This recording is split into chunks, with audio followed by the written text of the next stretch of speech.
हिंदू धर्म के संबंध में संभवतः बहुत कम हिंदू जानते होंगे।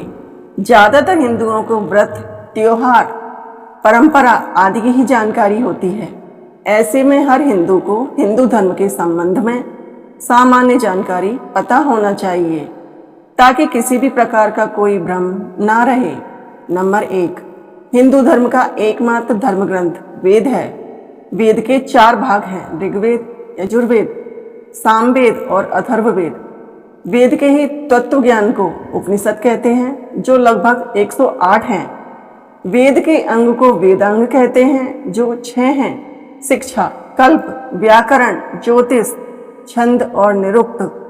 नंबर 2, उपनिषद का सार या कहें कि निचोड़ गीता में है, इसलिए गीता को भी धर्म ग्रंथ की श्रेणी में रखा गया है, जो महाभारत का एक हिस्सा है।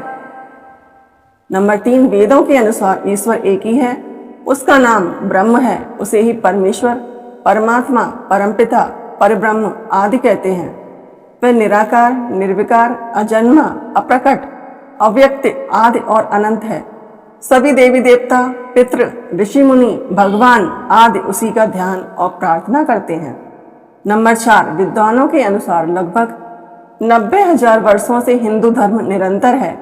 नाम बदला, रूप बदला, परंपराएं भी बदली, लेकिन ज्ञान नहीं बदला, देव नहीं बदले और ना ही तीर्थ। हमारे पास इस बात के सबूत हैं कि 8000 ईसा पूर्व सिंधु घाटी के लोग हिंदू ही थे, द्रविड़ और आर्य एक ही थे। नंबर 5, हिंदू धर्म में संध्या बंदन और ध्यान का बहुत महत्व है। कुछ लोग संध्या बंदन के समय पूजा, आरती, भजन, कीर्तन, प्रार्थना, यज्ञ या ध्यान करते हैं, लेकिन संध्या बंदन इस सभी से अलग होती है। संध्या बंदन 8 प्रहर की होती है, जिसमें 2 प्रहर सभी के लिए है। सूर्योदय और सूर्यास्त के समय घर या एकांत में शौच आचमन और प्राणायाम आदि कर गायत्री छंद से संध्या बंदन की जाती है। नंबर 6, हिंदू धर्म जीवन जीने की एक शैली है। योग, आयुर्वेद और व्रत के नियम को अपनाकर आप हमेशा सेहतमंद बने रहकर खुश रह सकते हैं। इसमें भोजन, पानी, निद्रा, ध्यान, कर्म, मन, बुद्धि और विचार के संबंध में महत्वपूर्ण जानकारी है, जिसे आज विज्ञान भी मानता है। इसे पढ़ना चाहिए। नंबर 7, वेदानुसार यज्ञ 5 प्रकार के होते हैं। 1 ब्रह्मयज्ञ, 2 देवयज्ञ, 3 पितृयज्ञ, 4 वैष्णुदेव यज्ञ, 5 अतिथि यज्ञ। ब्रह्मयज्ञ का अर्थ संध्या वंदन, स्वाध्याय तथा वेद पाठ करना। देवयज्ञ अर्थात सत्संग तथा अग्निहोत्र कर्म करना। पितृयज्ञ अर्थात पूर्वज, आचार्य और माता पिता में श्रद्धा रखते हुए श्राद्ध कर्म करना। वैष्णुदेव यज्ञ अर्थात अग्नि, पशु और पक्षी को अन्न जल देना। अंत में अतिथि यज्ञ अर्थात अपंग, महिला, विद्यार्थी, सन्यासी, चिकित्सक और धर्म के रक्षकों की सेवा करना। नंबर 8, हिंदुओं के 10 कर्तव्य और कर्म हैं। संध्योपासन, तीर्थ, पाठ, दान, यज्ञ, व्रत, संस्कार, उत्सव, सेवा और श्राद्ध। इसके अलावा 4 पुरुषार्थ हैं, धर्म, अर्थ, काम और मोक्ष। ये चारों 4 आश्रम पर आधारित हैं, ब्रह्मचर्य, गृहस्थ, वानप्रस्थ और संन्यास।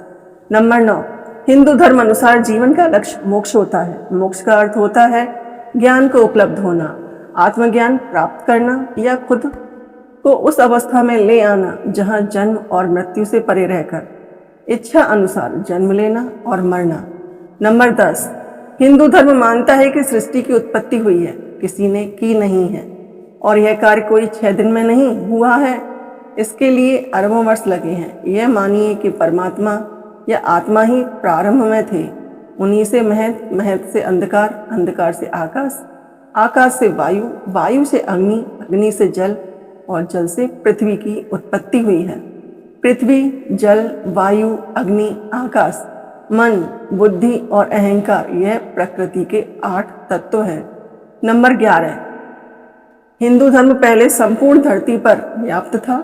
पहले धरती के 7 द्वीप थे, जम्मू, लक्ष, सालमली, कुश, क्रौच, साक एवं पुष्कर। इसमें से जम्मू द्वीप सभी के बीचों बीच स्थित है।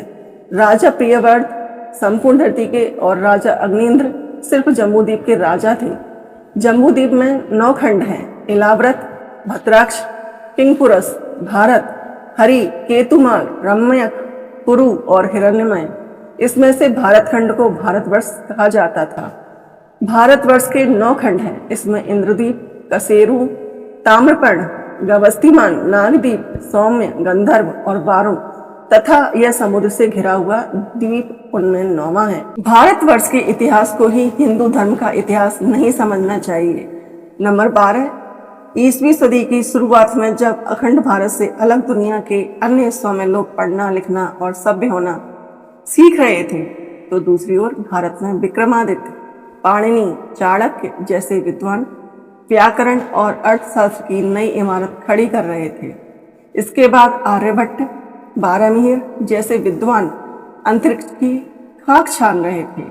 वसुबंधु, धर्मपाल, सुविष्णु, असंग, धर्मकीर्ति, शांतारक्षिता, नागार्जुन, आर्यदेव, पद्मसंभव जैसे लोग उन विश्वविद्यालय में पढ़ते थे जो सिर्फ भारत में ही थे। तक्षशिला, विक्रमशिला, नालंदा आदि अनेक विश्वविद्यालयों में देश विदेश के लोग पढ़ने आते थे। दोस्तों, ये सब जानकर कैसा लगा हमें कमेंट में ज़रूर बताएं और वीडियो को लाइक और चैनल को सब्सक्राइब करना ना भूलें। धन्यवाद।